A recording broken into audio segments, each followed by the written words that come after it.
Bismillahirrahmanirrahim. Assalamualaikum warahmatullahi wabarakatuh.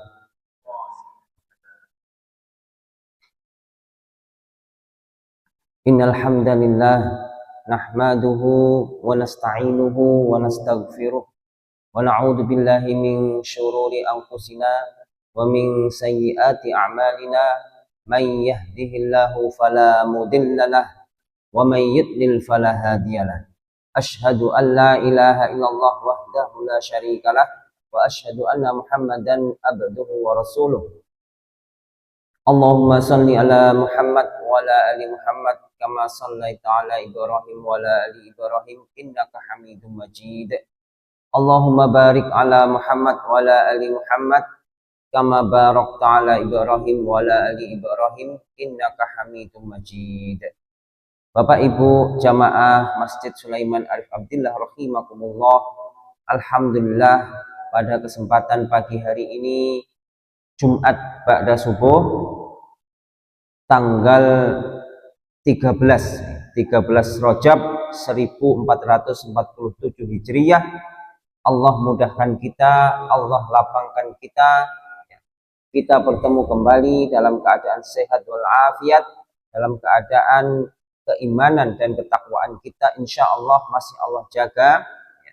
Ini semua merupakan nikmat yang sangat besar. Ini semua merupakan rahmat Allah yang sangat besar. Bapak Ibu rahimakumullah, apabila seorang hamba itu bangun dari tidurnya dalam keadaan sehat walafiat, dalam keadaan bisa melaksanakan ketaatan kepada Allah Subhanahu wa taala dengan lapang, dengan mudah, kemudian kebutuhan pokoknya atau bahasa mudahnya ada yang dimakan pada hari itu, maka dunia dalam genggamannya. Karena pada hakikatnya kebutuhan manusia itu tidaklah banyak.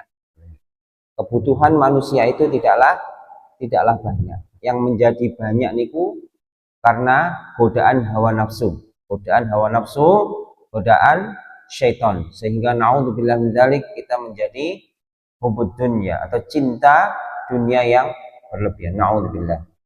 Bapak Ibu rahimakumullah, pada kesempatan yang berbahagia ini kita melanjutkan pembelajaran bersama kita berkenaan dengan kitab Tarjamah Riyadhus Shalihin. Sudah sampai pada bab 10 ya, yaitu dengan judul bergegas menuju kebaikan dan mendorong orang untuk tidak ragu-ragu meniti jalan kebaikan. Bapak Ibu rahimakumullah, bergegas niki maksudnya endang-endang, bersegera menuju kebaikan. Kebaikan niku napa? Kebaikan niku adalah Al-Qur'an dan Sunnah.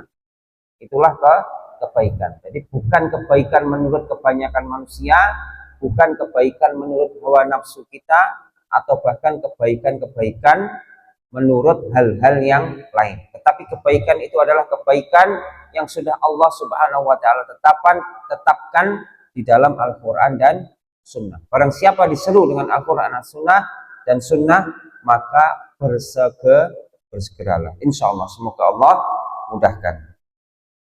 Di dalam firman Allah surat Al-Baqarah ayat 148, Allah Subhanahu wa taala berfirman, A'udzubillahi minasyaitonirrajim. Bismillahirrahmanirrahim.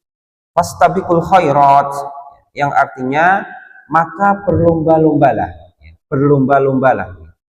Niki napa niku balapan kamu dalam kebaikan. Bahkan Allah Subhanahu wa taala memerintahkan kepada kita untuk berlomba-lomba, untuk napa niku balapan, cepet-cepetan menuju kebaikan. Karena sebenarnya nggih niku yang kita kejar niku nggih. Kebaikan ya yang diperintahkan oleh Allah itulah yang kita kejar. Barang siapa bersegera endang-endang menuju kebaikan, maka sesungguhnya dia sedang bersegera menuju ampunan Allah Subhanahu wa taala dan rahmat Allah Subhanahu wa taala. Di dalam surah yang lain yaitu surah Al-Imran ayat 133 Allah Subhanahu wa taala berfirman, Bismillahirrahmanirrahim, wasari'u ila magfiratin min rabbikum wa jannatin arduhas samawati wal ard uiddat lil muttaqin, yang artinya dan bersegeralah kamu kepada ampunan dari Tuhanmu dan kepada surga yang luasnya seluas langit dan bumi, ya, yang disediakan untuk orang-orang yang bertakwa. Jadi bersegera di dalam kebaikan, ya, bersegera di dalam menuju ampunan Allah ini dibarengi atau diawali dengan iman dan takwa. Lek mboten iman nggih, masih bersegera menuju kebaikan nggih, mboten saged. Dan Allah Subhanahu wa taala janjikan bagi orang-orang yang bersegera dalam kebaikan, ya, bersegera meniti jalan Al-Qur'an dan Sunnah, jalan yang Allah Subhanahu wa taala ridhoi, ya, jalan yang Rasulullah Shallallahu alaihi wasallam telah beliau titi, ya, hingga akhir hayatnya, ya, maka Allah janjikan ampunan dan surga yang luasnya seluas langit dan bumi. Bumi ini kayak ombone sak meniki, boten kemput nih. Jadi uang sing paling sugih yang bumi ini, yang paling kaya, dia mampu membiayai perjalanan, ya, dalam jarak jauh, itu pun masih dereng kemput menjelajahi bumi. Masih ada bagian-bagian bumi ini yang belum dia sentuh. Napa malih pulau panjenengan paling nggih namung teng alun-alun niku mawon. Alun-alun kan tuku napa niku tumbas napa niku namine serabi napa pun wangsul pun wareg nggih. Jadi memang bumi Allah niki mawon sudah sangat luas, apalagi surga yang Allah janjikan yang luasnya seluas langit dan bumi. Jadi mulai manusia pertama Adam alaihissalam, ya, hingga manusia yang terakhir itu sinten benjing, ya, niku penduduk surga itu tidak akan napa niku kekurangan menampung, karena sangat luas. Nah, niki kita harus bersegera, ya, menuju ampunan Allah Subhanahu wa taala, bersegera menuju surga Allah Subhanahu wa taala, bersegera menuju kebaikan yang sudah Allah ridhai, yaitu kebaikan yang Allah perintahkan di dalam Al-Qur'an dan sunnah Rasulullah Muhammad Shallallahu alaihi wasallam. Di dalam sebuah hadis, ya, dari Abu Hurairah radhiyallahu anhu bahwasanya Rasulullah Shallallahu alaihi wasallam bersabda, segeralah beramal sebelum datang fitnah-fitnah seperti potongan-potongan malam yang gelap gulita, yang mana seorang di pagi hari menjadi mukmin dan di sore hari berubah menjadi kafir, dan di sore hari ia seorang mukmin dan di pagi hari berubah menjadi kafir. Dia menjual agamanya dengan sedikit perhiasan dunia. Hadis riwayat Muslim. Bapak Ibu rahimakumullah, jadi berdasarkan hadis ini, semakin ke sana zaman ini, semakin ke depan fitnah-fitnah itu semakin bermunculan. Yang benar seolah-olah menjadi salah, yang salah seolah-olah menjadi benar, sehingga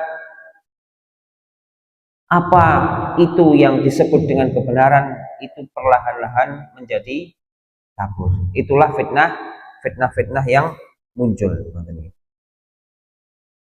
Bahkan kelak, ya, di saat munculnya sang raja fitnah, ya, sang ahlinya fitnah, yaitu Dajjal laknatullah, itu sudah sangat tipis sekali, ya, batas antara yang baik dan yang buruk, yang benar dan yang salah. Bahkan Rasulullah Shallallahu alaihi wasallam memerintahkan kita untuk bersembunyi dari Dajjal.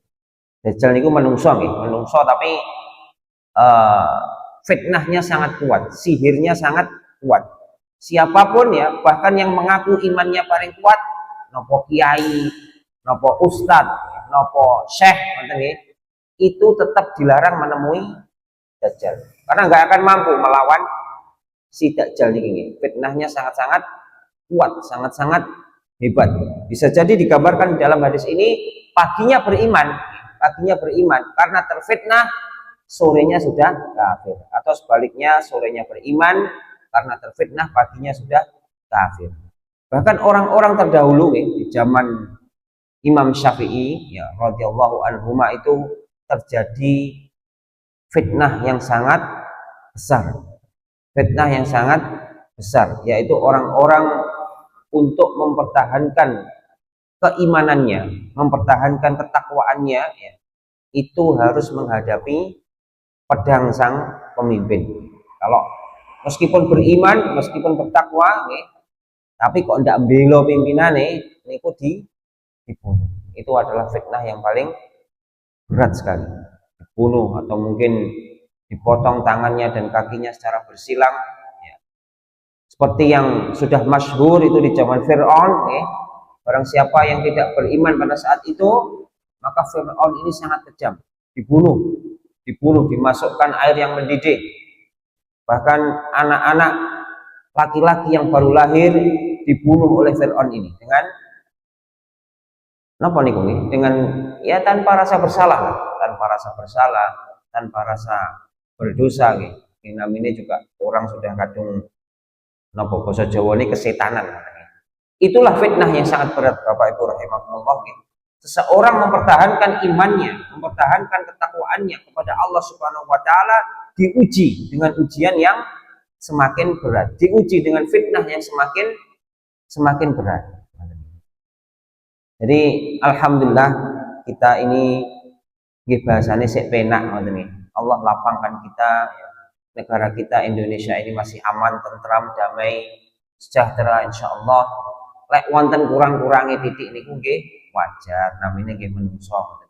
Jadi kita harus bijaksana, kita harus banyak-banyak bersyukur kepada Allah Subhanahu wa taala yang telah mengaruniai nikmat ini semua sehingga kita bisa bangun ya dalam keadaan tentram, dalam keadaan aman, kita bisa berjalan menuju masjid yang kita cintai ini dengan mudah, dengan lapang, dengan lancar.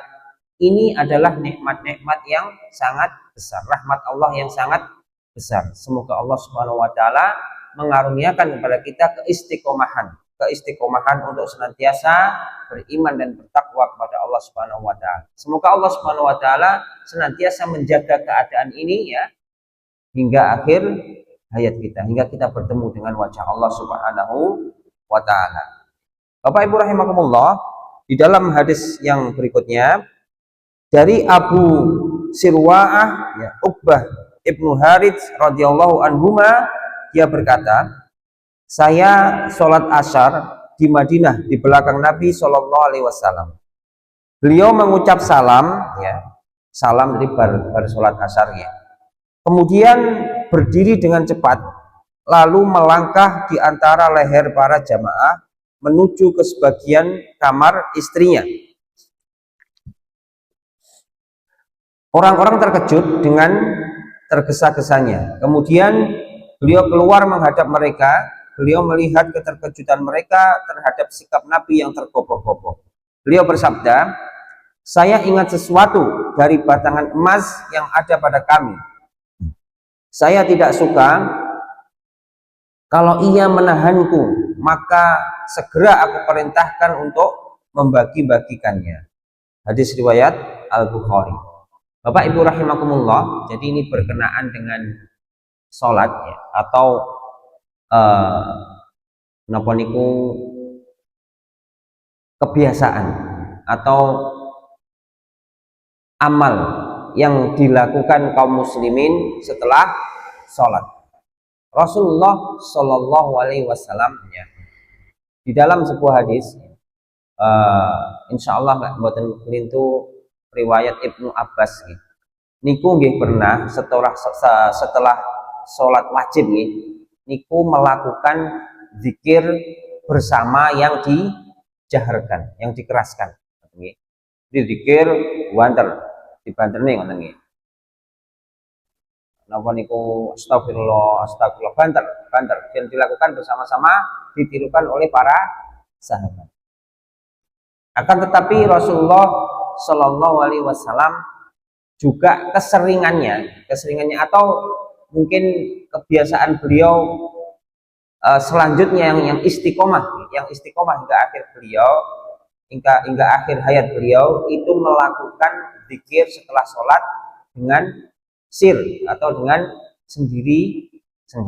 Bahkan beliau juga pernah melakukan ya setelah sholat niku pelencing. Jadi nggih mboten zikir bar sholat salam langsung kondur. Niku nggih natos. Artinya apa? Nggih. Zikir ini adalah ibadah atau amalan yang di luar sholat, di luar sholat. Jadi sing zikir di nopo niku namine dibanterne, dijaharkan niku nggih monggo. Jadi sing zikir disirkan atau zikir dewe-dewe nggih monggo. Sing kesusu ndak usah zikir, salam langsung pelencing mergo kesusu karena ada urusan nggih mboten napa-napa, salatnya tetap sah. Akan tetapi karena Rasulullah berkenaan dengan zikir yang dijaharkan, karena Rasulullah Shallallahu Alaihi Wasallam ini tidak menjadikan suatu zikir itu merupakan kebiasaan. Jadi Rasulullah itu tidak selamanya zikir dijaharkan, ya bisa jadi pada waktu di awal-awal Islam ya, itu zikir dijaharkan, dikeraskan karena masih napa niku Rasulullah menghendaki untuk pembelajaran kaum muslimin. Kaum muslimin kan apal. Ini loh zikire. Nah, tapi kalau kemudian zikir yang dijaharkan itu dijadikan suatu amalan yang dibiasakan, bendino ngono ngoten nggih. Dan itu yang kami belum menemukan tuntunannya atau dalilnya. Lek kolo-kolo niku nggih enten karena sifatnya pembelajaran. Tapi lek terus menerus, nah niki yang butuh dalil, butuh aturan dari Al-Quran dan Sunnah Rasulullah Shallallahu Alaihi Wasallam. Berikutnya dari Jabir ya, dari Jabir radhiyallahu anhu dia berkata, seseorang telah bertanya kepada Nabi Shallallahu Alaihi Wasallam pada waktu perang Uhud, beritahukanlah kepada saya, di manakah saya jika saya terbunuh di dalam perang Uhud. Beliau Shallallahu Alaihi Wasallam menjawab, di surga. Maka dia melemparkan beberapa butir kurma yang ada di tangannya, kemudian berperang hingga terbunuh. Hadis riwayat Bukhari Muslim. Jadi ada seorang sahabat pada waktu perang Uhud, beliau bertanya kepada Rasulullah, ya Rasulullah, kalau saya ini mati, kalau saya ini terbunuh di dalam perang ini, ya, perang Uhud, di mana tempat saya? Rasulullah Shallallahu Alaihi Wasallam menjawab, di surga. Begitu mendengar surga, ya, maka orang ini jadi ngono sik nyekel panganan, sik nyekel kurma, ya, langsung dibuat kurmane, langsung maju ke perang, ya, sampai mati. Langsung maju perang dengan semangat sampai mati. Inilah Bapak Ibu rahimakumullah contoh yang diteladankan oleh sahabat, di mana para sahabat ini berlomba-lomba fastabiqul khairat, berlomba-lomba menuju kebaikan. Jadi kalau dikabarkan dengan surga, diiming-iming dengan surga, ya, diberitakan tempat duduknya atau tempat tinggalnya di surga, maka sahabat-sahabat Rasulullah Shallallahu Alaihi Wasallam ini meskipun boten noleh, wis ndak langsung maju pol-pole gaspol sampai terbunuh di jalan Allah Subhanahu wa taala. Ini yang disebut dengan bersegera menuju ampunan Allah, bersegera menuju surga Allah yang luasnya seluas langit dan bumi. Lek kula panjenengan pripun? Dereng nggih jenengan. Kalau dengar wis wengko lek mati mlebu surga, wis rada mikir. Mati piye iki kok. Berat ya. Dan memang itu peperangan itu fitnah yang sangat berat. Apalagi zaman dulu niku gemerincing napa niku pedang ya, tang teng niku wah nang ati nak sar ngoten. Ya, tapi memang iman ini perlu dilatih, iman ini perlu diasah ya. Iman ini perlu dijaga agar pada saatnya nanti ya tidak ada keraguan ya, tidak ada keraguan apabila Allah Subhanahu wa taala menghendaki seorang hamba itu untuk syahid fi sabilillah, maka tidak ada keraguan padanya, boten noleh blas, langsung maju gaspol sampai terbunuh di jalan Allah, syahid fi sabilillah insyaallah. Berikutnya dari Abu Hurairah radhiyallahu anhu, dia berkata, telah datang seorang laki-laki kepada Nabi Shallallahu alaihi wasallam. Dia berkata, "Ya Rasulullah, sedekah manakah yang paling besar pahalanya?" Jadi sedekah mana yang paling besar pahalanya? Beliau menjawab, "Engkau bersedekah ketika engkau dalam keadaan sehat dan pelit.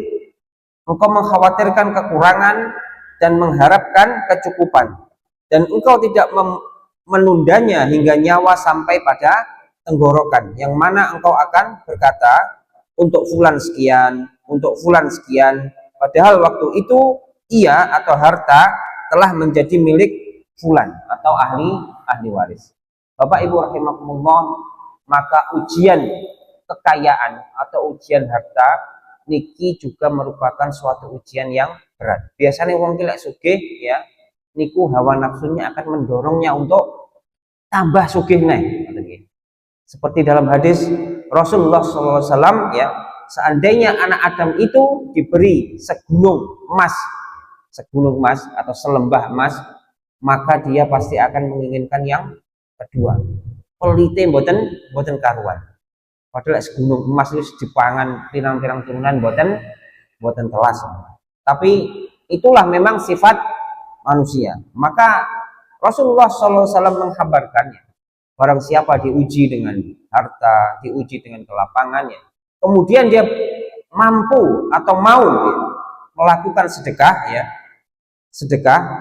maka itulah sedekah yang paling baik. Di saat kita kelebihan harta ya, di saat di tangan kita ini memegang banyak harta ya, kemudian kita ya karena Allah Subhanahu wa taala melepaskan harta itu bersedekah di jalan Allah, padahal kita lagi pelit-pelitnya, nggih. Pas duit kan pelit banget nggih. Supaya awon tak ini dhewe. Sekojane rasa dibagi nggih. Kemudian kita merelakan untuk bersedekah di jalan Allah, ya itu sedekah yang paling baik. Karena kalau dan dia tidak menundanya, nyekel duit langsung disedekahkan. Tentunya nggih mboten kabeh bruk ngoten lho, bagiane apa mungkin. Nggih sebagian ngoten nggih. Sing nang omah nggih tetep dibagi, sing teng griya nggih tetep diurusi ngoten nggih. Jadi Bapak Ibu rahimakumullah, itulah yang dikatakan oleh Rasulullah sallallahu alaihi wasallam merupakan sedekah yang terbaik. Di saat kita kuat, di saat kita kaya, di saat kita menguasai harta, kemudian muncul sifat pelit ya, pada diri kita, kemudian kita lawan, kita mampu untuk bersedekah, kita tidak menunda-nundanya, itulah sedekah yang terbaik. Seperti hanya yang dilakukan oleh Rasulullah Sallallahu Alaihi Wasallam ya, dalam hadis sebelumnya tadi, Rasulullah bar sholat asar, salam langsung kelencing. Ternyata apa? Beliau ingat di rumahnya niku wonten enten emas yang masih ditahan oleh Rasulullah Sallallahu Alaihi Wasallam. Beliau langsung kundur, diambil emas itu segera dibagi-bagikan. Wah, jan anu nggih, napa niku berat nggih. Emas langsung dibagi-bagikan. Kula nggih disimpen nggih, ini sombong ngerti pirang tahun ngono muda. Masya Allah. Ternyata tinteni tidak muda-muda, mesti muda kira Mas nggih. Tapi keburu mati. Lah pun mati dados napa? Dados hae ahli waris, pun mboten gadane piyambak. Namun jadi Bapak Ibu rahimakumullah, ini sedikit nggih di luar niki nggih. Di dalam hadis ini tadi ya. Jadi kalau orang itu kalau sudah mati nggih, sudah mati itu orang itu berharap dihidupkan barang sebentar mawon nggih. Tujuannya nopo? Tujuannya nggih namung pengen bersedekah. Jadi orang-orang yang sudah meninggal itu meminta kepada Allah, berharap pada Allah, ya Allah, hidupkanlah kami lagi, berilah kami kesempatan lagi untuk hidup di dunia, gitu. Barang sebentar mawon, gitu. Maka kami akan bersedekah karena melihat dahsyatnya azab kubur, ya, melihat alam kubur yang sedemikian rupa. Jadi pengen urip neh meskipun sedilut, pengen bersedekah. Jadi lek enten napa niku roh atau arwah nih, lek napa niku pitung dino napa malih niku, napa dino Jumat napa niku, wah iki ruwe mbae kundur, ruwe mbae napa kundur. Lah niku tidak ada tuntunannya, tidak ada dalilnya di dalam agama ini, di dalam Islam. Sing wonten napa, apabila ruh itu ya dihidupkan lagi oleh Allah Subhanahu wa taala, dikembalikan ke jasadnya, sing enten napa pengen bersedekah, pengen bersedekah. Karena beratnya azab kubur, ya, beratnya alam kubur, ya, itulah yang mengingatkan dia atau roh itu, wah sujudno kayak bondo sing kayak tak sedekah nirono, sehingga bisa menyelamatkan si mayit dari azab kubur, ya. Bisa menambah, kalau diberi nikmat ya dengan bersedekah itu, maka bisa menambah kenikmatannya di alam kubur. Jadi mboten kok lek misalnya diuripne ngoten terus ngendangi sinten namine, ngendangi dulur-dulure utawa njaluk mangan, mboten nggih. Karena yaitu tadi sudah melihat alam kubur yang begitu dahsyat, nggih, yang begitu mengerikan, sing dipikir ning badhe bersedekah ngurusi awake dhewe. Jadi sebagaimana apabila seseorang itu lah kados teng pundi niku, teng Sumatera saniki nggih, sing nembe-nembe mawon nggih. Seseorang melihat bencana yang begitu dahsyat, tiba-tiba air bah datang, nggih. Banjir dengan yang disertai dengan tanah longsor niku datang dengan tiba-tiba, maka yang terlintas di dalam benak setiap orang, bahkan ibu dengan anaknya, anak dengan ibunya, niku pun lali atau meh lali karena melihat bencana yang sebegitu dahsyatnya. Wis kabeh ngurusi awake dewi-dewi. Ibu wis mlayu rono menyelamatkan diri dewi, anake wis mbuh nang ndi mlayu menyelamatkan diri dewi, karena saking dahsyatnya ya ujian yang Allah timpakan. Begitu juga si mayit, karena dia sudah melihat alam kubur yang begitu dahsyat, alam kubur yang begitu mengerikan ya bagi orang-orang yang naudzubillah min dzalik, yang diadab ya, maka si mayit ini apabila diberi kesempatan hidup ya, hidup barang sebentar mawon, saya terpikir napa bersedekah untuk meringankan azabnya. Kalau yang diberi nikmat ya untuk menambah nikmatnya. Jadi mboten kok sing aneh-aneh seperti yang dipahami oleh kebanyakan masyarakat ya, khususnya di sekitar kita ini. Jadi mboten nggih. Jadi nyawa niku ya khusus berada di alam barzakh, mboten saged balik teng donya malih. Terus lek wonten kok biasanya yang aku diingi iku moro-moro kok ketemu simbah ki teko neng aku, aku njaluk rokok. Aku njaluk sate. Kok larang menembah sate. Mbok sing rada murah mawon apa. Napa pecel napa-napa. Bapak Ibu rahimakumullah, itu ada dua kemungkinan. Kemungkinan yang pertama itu adalah jin yang menyerupai leluhurnya dulu, karena jin ini diberi kemampuan oleh Allah Subhanahu wa taala, diberi kuasa oleh Allah Subhanahu wa taala untuk berubah-ubah wujud. Sok-sok ya dadi kewan, mimbo-mimbo dadi asu, dadi kucing, mimbo-mimbo dadi ula. Juga bisa mimbo-mimbo dadi manusia yang nggih dadi sinten si A si B, saged. Jin itu bisa. Seperti itu. Atau kemungkinan yang kedua niku karena cinta yang berlebihan kepada seseorang, ya. Karena cinta yang berlebihan terus tiba-tiba Allah matikan orang yang ia cinta itu, akhirnya muncul yang namanya halusinasi. Jadi orang enek barang rumangsane kaya enek. Itu namanya halusinasi karena cinta kepada orang yang berlebihan. Jadi ada dua kemungkinan. Pertama niku jin yang menyerupai, yang kedua niku halusinasi. Kalau niku ruh yang kembali ke dunia, insya Allah boten enten dalile di dalam Islam, ruh itu bisa kembali ke dunia.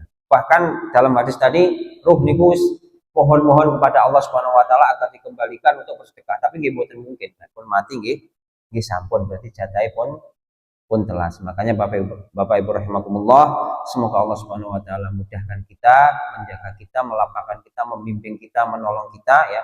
Di sisa-sisa hidup kita ini yang semakin kesana semakin arek titik tinggal sedikit nih. Maka Allah mudahkan kita untuk senantiasa melaksanakan ketaatan-ketaatan kepada Allah Subhanahu wa taala untuk menambah pundi-pundi amal ibadah kita ya. Dan untuk menggapai rahmat Allah Subhanahu wa taala, untuk menggapai ridho Allah Subhanahu wa taala. Setunggal malih dari Anas radhiyallahu anhu bahwasanya Rasulullah Shallallahu alaihi wasallam pada perang Uhud memegang sebilah pedang lalu berkata, "Siapa yang mau mengambil ini dariku dengan haknya?" Rasulullah menawarkan, "Kilo enek pedang, sapa sing gelem cukup." Maka mereka semua mengulurkan tangan mereka. Masing-masing berkata, saya. Beliau bersabda, siapa yang mengambilnya dengan haknya, ya, dengan penuh tanggung jawab, jadi dipertegas. Jadi wani cukup pedang iki, yo kudu bertanggung jawab. Artinya benar-benar digunakan untuk berperang di jalan Allah, ya, hingga Allah menangkan agama ini atau Allah matikan dalam keadaan syahid fi sabilillah. Ini benar-benar tanggung jawab. Maka diamlah semua sahabat itu. Ini ki maklum gitu. Begitu ngerti, wah tanggung jawabnya kok wabah. Ini kalau tak cukup berarti aku kudu perang sampai mati, Bapak Ibu rahimakumullah. Enggak oleh kayak melayu delik mboten asa, itu sampai mati. Maka begitu diberitahukan oleh Rasulullah tentang hal itu, kabeh menang. Langsung mboten enten sing wantun. Wah, medeni. Tak cukup mesti akeh mati nih kinggo. Perang Uhud ini kan jumlah kaum muslimin sekian, intinya jumlah musuh itu lebih banyak. Sahabat mboten enten sing wani, langsung terdiam semua. Lalu berkatalah Abu Dujana radhiyallahu anhu, ini seorang sahabat Abu Dujana. Saya mengambilnya dengan haknya. Nah, ternyata ada satu orang Abu Dujana yang berani maju. Ngambil pedang itu. Maka dengan pedang itu dia memenggal kepala ya atau leher-leher orang musyrik. Hadis riwayat Muslim. Jadi benar, begitu sama Abu Dujana diambil langsung digawa perang. Padahal sahabat-sahabat kebanyakan sudah pun keder wis meneng kabeh medeni, tapi ada satu orang Abu Dujana yang bersegera menuju kebaikan, bersegera menuju rahmat dan ampunan Allah Subhanahu wa taala, bersegera menuju surga Allah yang luasnya seluas langit dan bumi. Jadi Bapak Ibu rahimakumullah, takut niku nggih fitrah. Namanya manusia nggih sinten sing mboten wedi mati. Kabeh nggih pengin iki ya urip dawa ngono. Umure dawa nggih. Kuwen sehat, kuwen sing penak-penak tok. Namanya juga manusia nggih. Kula jenengan nggih sami. Pengine mesti sing penak-penak. Lah dikabari wis maju sampai mati kan mesti dedek iki. Wah, medeni. Tapi insya Allah Allah Subhanahu wa taala sudah siapkan hamba-hambanya yang akan berjihad di jalan Allah Subhanahu wa taala hingga Allah Subhanahu wa taala menangkan agama ini, hingga Allah Subhanahu wa taala matikan sang syahid itu dengan syahid fi sabilillah insyaallah. Demikian Bapak Ibu rahimakumullah sedikit yang bisa kita pelajari bersama pada kesempatan yang berbahagia ini. Insyaallah semoga Allah senantiasa menjaga kita, membimbing kita, menolong kita, merahmati kita, meridhoi kita di setiap langkah kita di dunia ini hingga di akhirat kelak. Amin amin ya rabbal alamin. Ada kurang lebihnya kami mohon maaf. Subhanakallahumma wa bihamdika asyhadu an la ilaha illa anta astaghfiruka wa atubu ilaih. Wassalamualaikum warahmatullahi wabarakatuh. أضفيت على الحسن العبقى